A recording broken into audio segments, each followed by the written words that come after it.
Vamos a continuar pues con nuestro estudio de Romanos, la carta a los Romanos. Esta tarde consideraremos el capítulo 6, desde el versículo 1 hasta el versículo 14. Romanos 6, versículos 1 a 14. Voy a leerlo.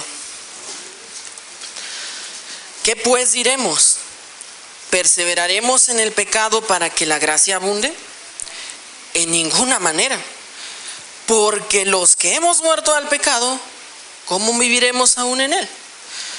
¿O no sabéis que todos los que hemos sido bautizados en Cristo Jesús, hemos sido bautizados en su muerte?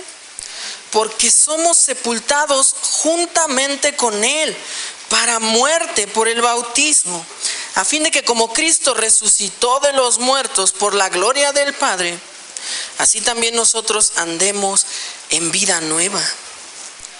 Porque si fuimos plantados juntamente con él en la semejanza de su muerte, así también lo seremos en la de su resurrección. Sabiendo esto, que nuestro viejo hombre fue crucificado juntamente con él, para que el cuerpo del pecado sea destruido, a fin de que no sirvamos más al pecado. Porque el que ha muerto ha sido justificado del pecado. Y si morimos con Cristo, creemos que también viviremos con él. Sabiendo que Cristo, habiendo resucitado de los muertos, ya no muere. La muerte no se enseñorea más de él. Porque en cuanto murió, al pecado murió una vez por todas. Mas en cuanto vive, para Dios vive.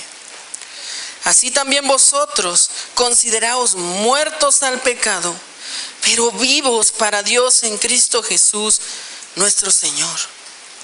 No reine pues el pecado en vuestro cuerpo mortal, de modo que lo obedezcáis en sus concupiscencias. Ni tampoco presentéis vuestros miembros al pecado como instrumentos de iniquidad, sino presentaos vosotros mismos a Dios como vivos de entre los muertos, y vuestros miembros a Dios como instrumentos de justicia. Porque el pecado no se enseñoreará de vosotros, pues no estáis bajo la ley, sino bajo la gracia. Vamos a orar, hermanos. Nuestro Padre Celestial, te damos tantas gracias por este día. Te damos tantas gracias por la oportunidad de escuchar estas maravillosas verdades, Señor, que tal vez conocemos, tal vez no a profundidad, pero reconocemos la perfección de tu palabra, Señor, y cómo puede ser nueva, en el sentido de que nos llena el corazón cada vez que la leemos. Gracias, Señor, por mostrarnos aquí lo que tú has hecho y lo que debemos hacer. Te agradecemos por todos nuestros hermanos que están aquí, a pesar de todo, Señor. Te pedimos nos bendigas a cada uno de nosotros, en el nombre de Cristo. Amén. Pues bien, es un pasaje aquí bastante fuerte. Es un pasaje aquí bastante famoso cuando se habla del pecado, cuando se habla de la santidad, cuando se habla de la nueva vida. Pero quiero que pensemos, que nos imaginemos que algo nos ha hecho mucho daño. Podemos pensar tal vez en un ejemplo hipotético. Imaginemos que hemos comido cualquier cosa, tal vez unos mariscos, y nosotros no sabíamos que éramos alérgicos a esos mariscos. No teníamos idea. Pero al comerlos, obviamente nuestro cuerpo reaccionó. Obviamente hubo consecuencias y obviamente nos pusimos muy mal.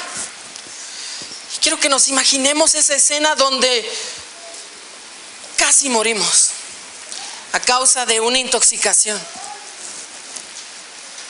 Por suerte, nos alcanzan a llevar a tiempo a un hospital y un buen médico logra salvarnos. La pregunta aquí sería, después de esa experiencia, después de haber sufrido esa casi muerte a causa de esos alimentos, después de haber casi sentido la muerte de una manera tan vivida y habiendo pasado por una recuperación tal vez larga, después de eso, ¿regresarían al restaurante a comer otra vez esos mariscos? La respuesta evidente sería no. Nadie es tan necio para decir, voy a ir a comer eso que casi me mató por gusto. No lo haríamos así. Pues Pablo trata con algo así en este pasaje. Trata con algo así en cuanto a los hijos de Dios, en cuanto a aquellos que han muerto y resucitado con Cristo. Pero el énfasis aquí, y lo que es tan fuerte, es que Pablo no solo dice, aquel que ha sido salvo del pecado no puede regresar al pecado. Dice que es imposible que haya una persona así, alguien que haya sido justificado, que haya sido salvado de sus pecados y que conscientemente, en felicidad, regrese a eso que tanto lo destruyó y que iba a causar su muerte. En este pasaje veremos muy claramente que hemos muerto con Cristo al pecado y también resucitado con Él a una nueva vida. Hemos muerto con Cristo al pecado y resucitado con Él a una nueva vida. Venimos del contexto del capítulo anterior, donde al final dice, si quieren acompañarme a leer, el final del capítulo 5,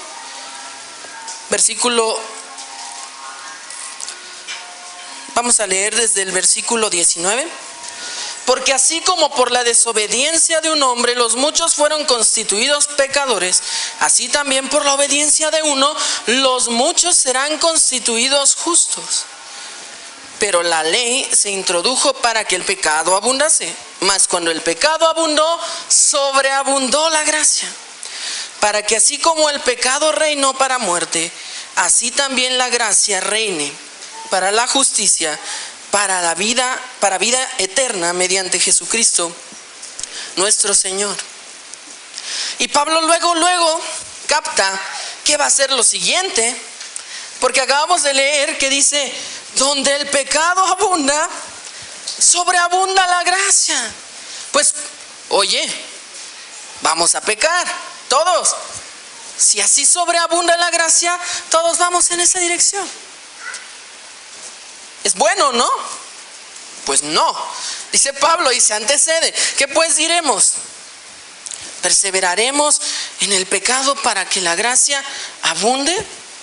Ese razonamiento que podía empezar a surgir, que podía empezar a escucharse por ahí. Oye, pues Pablo está diciendo que pues si hay mucho pecado y abunda, la gracia sobreabunda. Y Pablo es tajante con su contestación preferida cuando es en cuestiones doctrinales, en estas preguntas retóricas que le encanta hacer. En ninguna manera, porque los que hemos muerto al pecado, ¿cómo viviremos aún en él? Y ese es nuestro primer punto. Hemos muerto con Cristo al pecado. Ahora, ¿esto qué significa? ¿Qué está diciendo Pablo aquí cuando dice, en ninguna manera, porque los que hemos muerto al pecado, ¿cómo viviremos aún en él? ¿Se refiere acaso a que si tú pecas, a que si tú caes en tentación, no eres hijo de Dios? Si le contestaste mal a tu mamá, niños, si fuiste rebelde, si te enojaste, ¿significa que no eres un cristiano? Si jóvenes tal vez están abrumados por la escuela, por el trabajo y dicen, no, yo no quiero ir a la iglesia, y no van, faltan a la ley de Dios, ¿pero eso significa que no son cristianos? No necesariamente. Pablo, en el capítulo siguiente, en el capítulo 7, veremos que el apóstol Pablo lucha con eso. Dice, mi espíritu quiere una cosa, y lo que quiero hacer no hago, porque reconoce que aún en su carne, como humano, tiende a pecar, y lo hace constantemente. Entonces, obviamente aquí no puede referirse a alguien que peca. Sabemos por el testimonio de la Biblia y por nuestras propias vidas que pecamos muy seguido. Constantemente estamos cayendo en este pecado. Pero entonces, ¿cuál es el sentido aquí? Si hemos muerto al pecado, y ahí viene la palabra clave, ¿cómo viviremos aún en él? Y esto nos habla de una constancia, de una vida que se caracteriza por... Y vuelvo a lo mismo, no significa que porque peques todos los días no seas cristiano. Pero analicemos también un poco de la actitud. Cuando pecas, cuando mientes, cuando robas, cuando engañas, cuando no haces lo que tienes que hacer, ¿cómo te sientes? Ese es más el punto aquí. Porque si tú dices, pues no importa, uno más, una actitud de, sí, pues Dios me perdona, no importa las veces que lo haga, va a sobreabundar la gracia. Esa no es una actitud que tendría alguien que murió con Cristo y resucitó con Él. La actitud sería, veámoslo en una dualidad. Primeramente, de dolor. Porque no solo es culpa. No solo es culpa porque puede ser que muchos de nuestros pecados nadie los ve.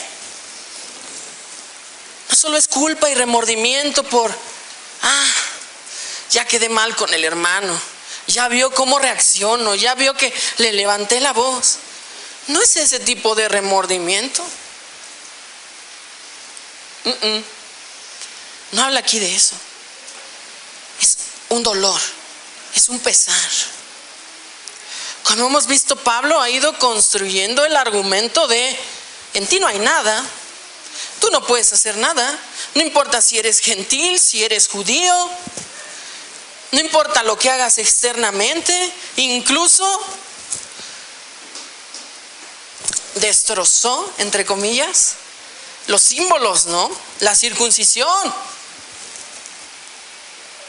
Digo destrozó en el sentido de que eso no basta, eso no es todo, ese es un símbolo de lo que ocurrió. Entonces la verdadera actitud de una persona que ha muerto con Cristo debería de ser de dolor por saber que hizo mal, en dolor por saber que pecó contra su Salvador, contra el que lo levantó del lodo, contra el que lo salvó del infierno. Y más allá de todo eso, en el entendimiento de que es el Dios perfecto y santo.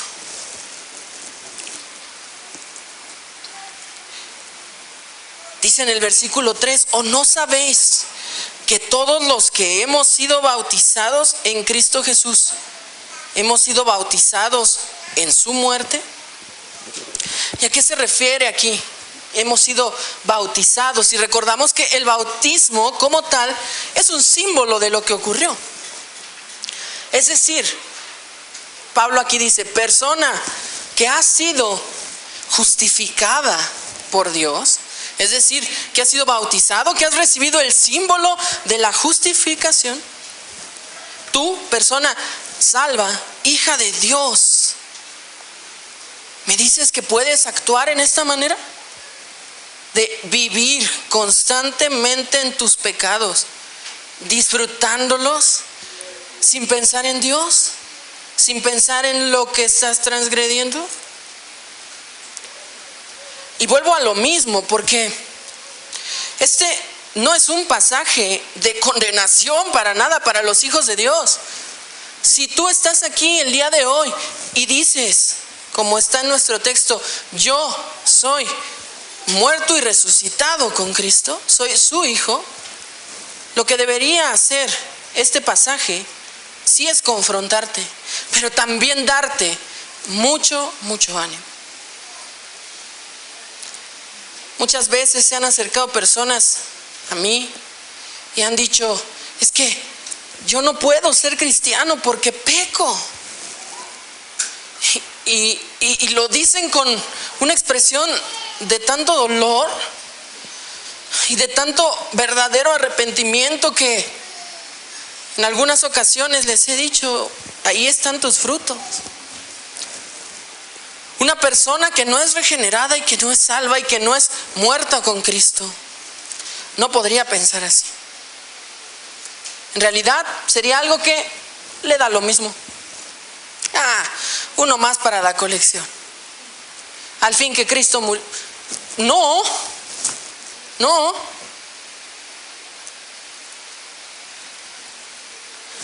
Estamos hablando del mayor acto de amor en la historia de la humanidad. El inigualable acto de Dios de dar a su Hijo por pecadores, por lo más vil, así como yo. Y si no sentimos el peso por eso, no podemos llamarnos justificados. Y enfatizo, no es, y no estoy hablando, y Pablo no estaba hablando de aquel que peca, sino el que vive pecando y se goza en el pecado y no siente dolor por el pecado, no siente sentimiento negativo alguno por él. Esa persona es de la que está hablando.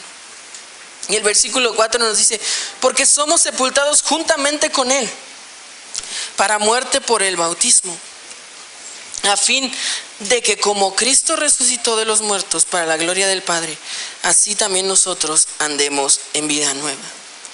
Dice, porque somos sepultados juntamente con él para muerte por el bautismo. Como dije, el bautismo simboliza la justificación y hemos sido sepultados juntamente con Cristo. ¿Qué sucedió en el sepulcro de Cristo? ¿Cristo tenía que morir porque él pecó? No. Cristo no merecía morir, mas murió.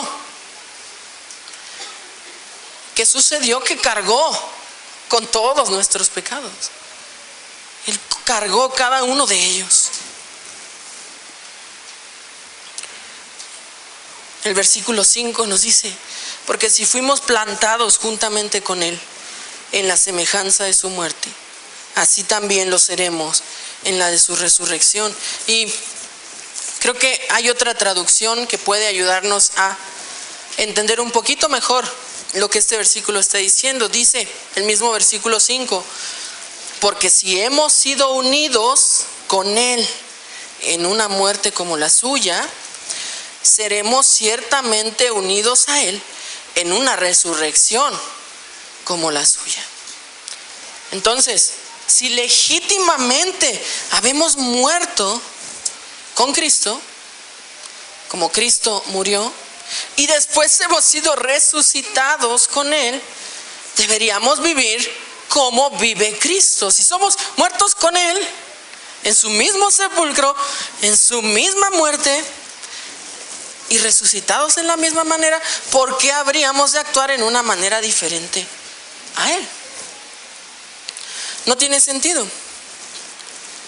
Y el versículo 6 dice, sabiendo esto, que nuestro viejo hombre fue crucificado juntamente con él, para que el cuerpo del pecado sea destruido, a fin de que no sirvamos más al pecado.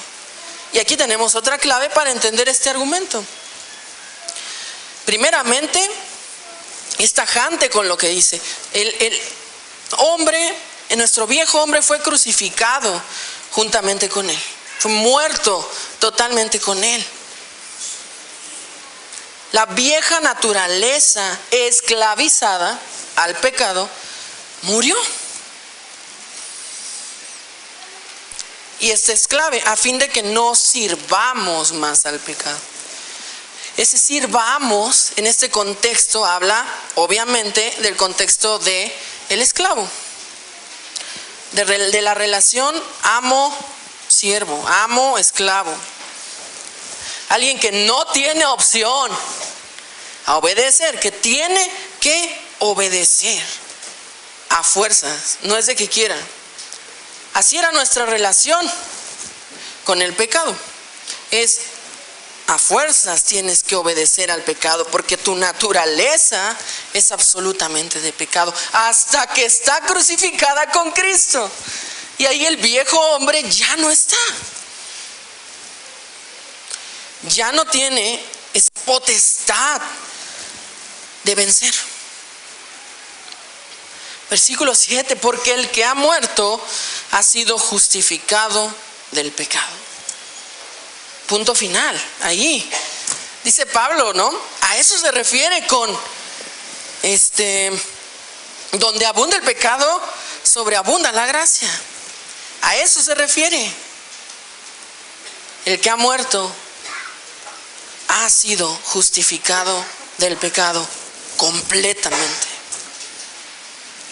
Si Cristo murió por ti, has sido justificado completamente. Y no hay pecado que te vaya a separar de Dios, porque te ve en Cristo. Pero quiero que mantengamos en mente esto. Esto no es una licencia para el pecado. No es, Cristo perdonó todos mis pecados, entonces puedo ser feliz viviendo en ellos. No. Si pensamos así, hemos perdido todo el punto. Reconocemos que seguimos pecando, mas reconocemos que ya no somos sus esclavos. El pecado nos enseñorea. Versículo 8. Si morimos con Cristo, creemos que también viviremos con Él. Y versículo 11. Así también vosotros consideraos muertos al pecado, pero vivos para Dios en Cristo Jesús, Señor nuestro. No reine pues el pecado en vuestro cuerpo mortal, de modo que lo obedezcáis en sus concupiscencias.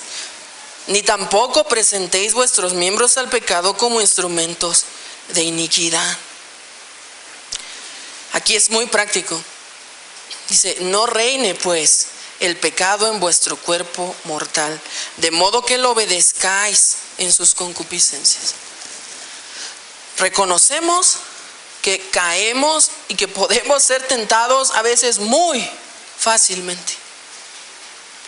Que cuando menos pensamos y nos sentíamos más fuertes y más fundados y fundamentados en la Biblia, pasa alguien y ya nos hizo enojar y maldecir. Así de fácil entra el pecado. Pero la idea es, el pecado no está reinando. No le debes obediencia al pecado. No es tu amo. Gracias a la obra de Cristo puedes resistir. Gracias a la obra de Cristo puedes hacer como José en esta historia famosa de resistir la tentación. Dar la vuelta e irte. Claro, lo sé, eso es lo más difícil de hacer. Pero gracias a la obra de Cristo eso es posible para ti y para mí que estamos aquí, que nos llamamos sus hijos.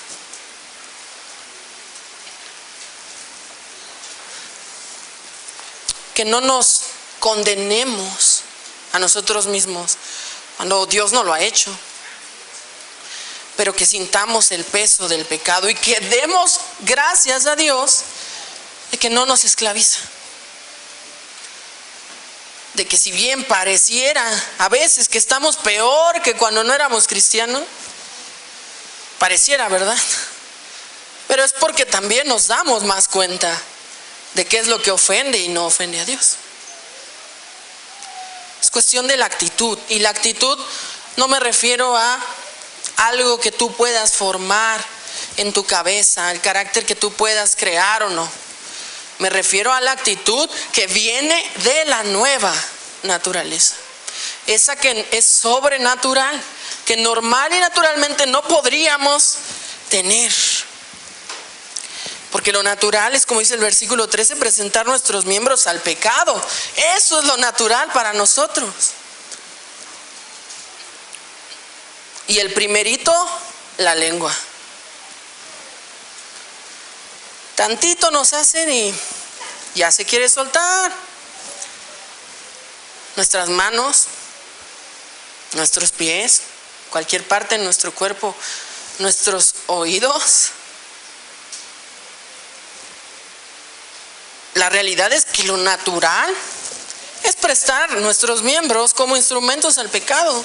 Es lo más fácil. Es mucho más fácil venir y juzgar a mi hermano y decir, ese hermano llega tarde siempre. Ese hermano ni siquiera viene vestido formal, como si no le importara el día del Señor. ¿Ya vieron a ese hermano con sus hijos? No los puede controlar. Luego, como instrumentos al pecado. Y es sencillísimo. Pero Dios, a través de la obra de Cristo, nos ha dado una nueva naturaleza. Entonces, ese es nuestro segundo punto aquí. Ya hemos visto, estamos muertos con Cristo. Muertos al pecado. No se enseñorea de nosotros ni es nuestro amo. Pero entonces, ¿qué hay con nosotros? ¿Dónde estamos? Es nuestro segundo punto. Hemos resucitado con Cristo a una nueva vida. Cristo no se quedó en la tumba. Cristo no se quedó muerto. Él resucitó, como había dicho.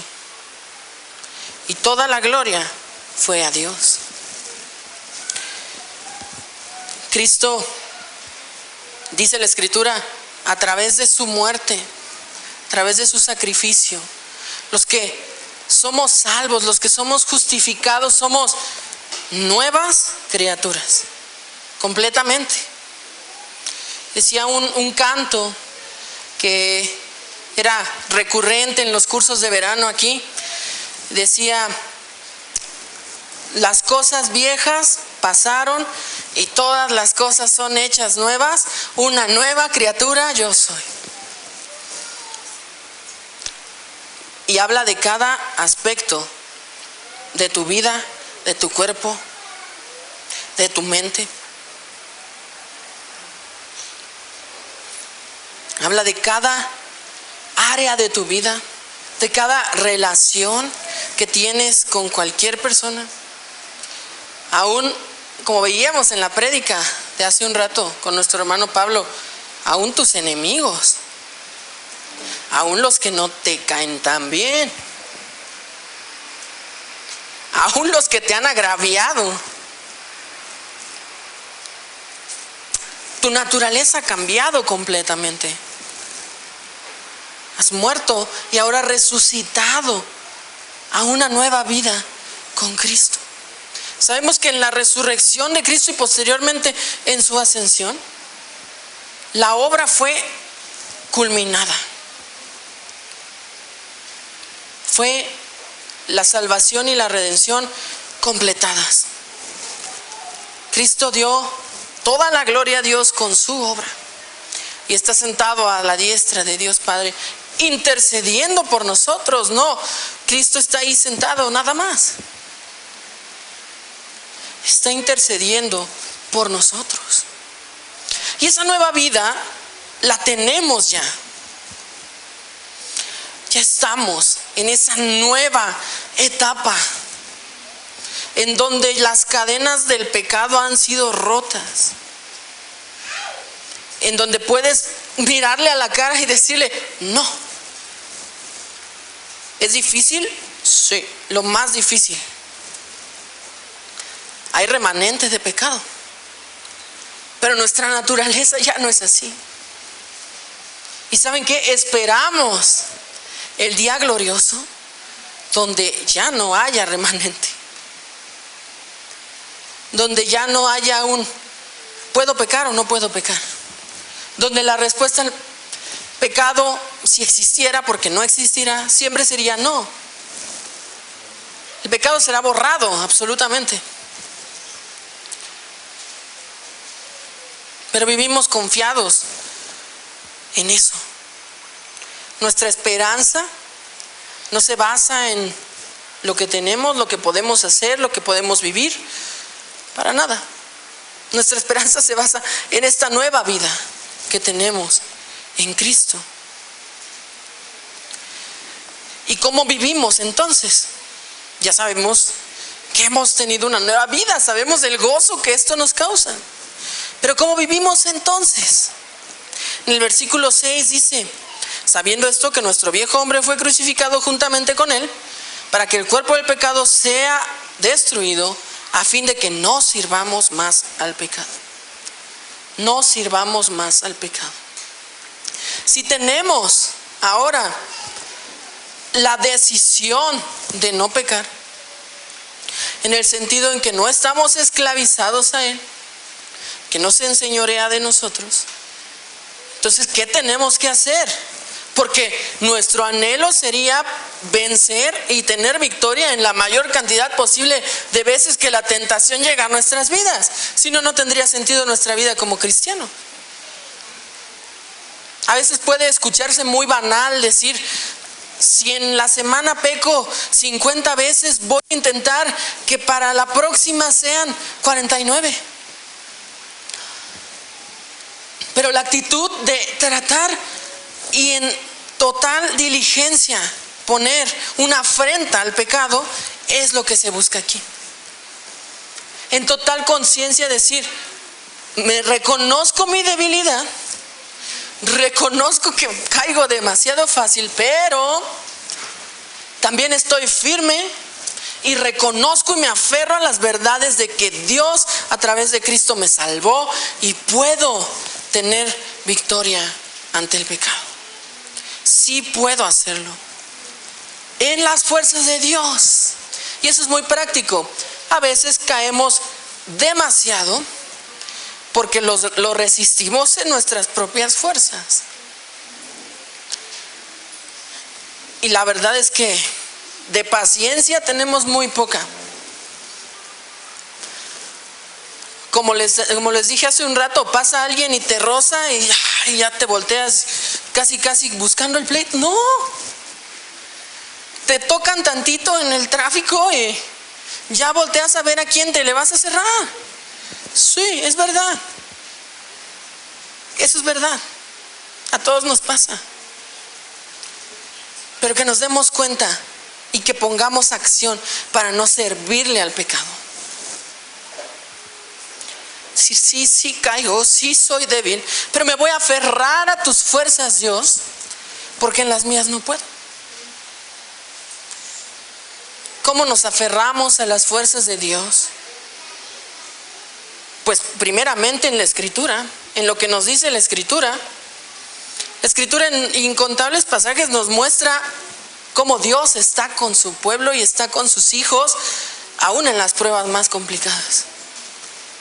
Y que aún en los pecados más fuertes. Hemos visto el ejemplo de David, el ejemplo de Abraham, que era el padre de la fe, y aún así desconfiaba y dudaba. Pero Dios no los abandonó, y ese mismo Dios es tu Dios. A Él acércate, en Él refúgiate, Él es tu roca. ¿Cómo voy a vivir esta nueva vida que me dio Dios separado de Dios. No tiene sentido. No tiene sentido absoluto. Dependemos de Él. Y esta dependencia no es algo triste o no es algo que nos haga sentir inútiles, porque muchas veces pensamos en dependencia y pensamos tal vez en los bebés, ¿no? Que no pueden hacer nada solos, que necesitan a los papás, que necesitan el cuidado. Sí somos así, como bebés, pero nosotros nos gozamos de que tenemos al Dios, creador del universo, a nuestro lado, ayudándonos cuando nosotros no podemos. Porque si Él nos dio esta vida, esta nueva vida, de cierto que Él nos va a ayudar y Él nos va a guiar para vivir conforme a su voluntad. ¿Qué es nuestra parte? Ser diligentes en aprovechar, por ejemplo, los medios de gracia, aprovechar esta iglesia, aprovechar la oración, aprovechar nuestra Biblia, que es triste. Yo sé que a veces no es porque no la lean, pero a veces se empolvan. A veces tendemos a usar más el celular, ¿no?, para leer la Biblia, pero si Dios nos ha dejado estos medios y los rechazamos y no los usamos y después nos preguntamos, Dios, ¿por qué si soy tu hijo sigo pecando tanto? Ahí están las cosas, ahí están los instrumentos, ahí están los medios, ahí están. Que vivamos en esa diligencia. Como en el versículo 8 dice, si morimos con Cristo, creemos que también viviremos con Él. Versículo 9, sabiendo que Cristo, habiendo resucitado de los muertos, ya no muere. La muerte no se enseñorea más de Él. Porque en cuanto murió al pecado, murió una vez por todas. Mas en cuanto vive, para Dios vive. Y eso es lo que debe ser nuestra bandera como cristianos. Tenemos el gozo de que la muerte tampoco se va a enseñorear de nosotros por la obra de Cristo. No vamos a morir para siempre. Pero entonces, ¿qué hacemos con nuestra vida? Lo que Cristo, vivir una vida para Dios. Versículo 11 dice, así también vosotros, consideraos muertos al pecado, pero vivos para Dios en Cristo Jesús, nuestro Señor. No reine pues el pecado en vuestro cuerpo mortal, de modo que le obedezcáis en sus concupiscencias. Ni tampoco presentéis vuestros miembros al pecado como instrumentos de iniquidad, sino presentaos vosotros mismos a Dios como vivos de entre los muertos, y vuestros miembros a Dios como instrumentos de justicia. Ya sabemos que hemos muerto y que tenemos una nueva naturaleza. Ya vimos que no debemos presentar nuestros miembros para iniquidad, que no debemos presentar nuestros miembros para pecado. Pero entonces, eso es lo negativo. ¿Qué es lo positivo? Entonces presenta tus miembros como instrumentos para justicia. Y esa es la parte más práctica de este mensaje. Si ya hemos considerado nuestra posición ante Dios, hemos sido salvos, tenemos la nueva vida, podemos humildemente ir a sus pies y decirle, Señor, gracias, pero ayúdame porque te necesito, porque mis fuerzas no son suficientes. Estamos aprovechando los medios de gracia que Él nos da. Estamos leyendo nuestra Biblia, estamos orando, estamos yendo a la iglesia, estamos en comunión con nuestros hermanos. ¿Qué va a resultar de todo eso? Que nuestros miembros van a ser instrumentos de justicia. Que cuando menos lo pensemos, en vez de palabras agudas y que lastiman, tal vez va a salir un buen consejo y palabras de aliento para nuestros hermanos. Que nuestra mente, en vez de estar pensando en que si el hijo de tal persona se paró al baño, vamos a estar pensando, ¿a quién me puedo llevar después del culto para acercarlo a su casa? Y así con cada parte de nuestros cuerpos. cada parte de nuestros cuerpos la usemos como instrumento de justicia. En lo que pensamos, en lo que vemos, en lo que decimos y en lo que obramos. Siempre en completa humildad. Porque sabemos que nada viene de nosotros, sino es un don de Dios. Termina Pablo en el versículo 14, porque el pecado no se enseñoreará de vosotros, pues no estáis bajo la ley, sino bajo la gracia. Y es hermoso que termine esta parte así, porque ya nos ha dicho, esta idea de que no estás bajo la ley no significa un libertinaje. No significa ten tu licencia para pecar, pecador. No es así. Estamos bajo la gracia, muertos y resucitados con Cristo, y por tanto nos comportamos así. Entonces, hermanos, que escuchemos pasajes como este, sí nos deberían de causar dolor, porque reconocemos cuánto aún pecamos.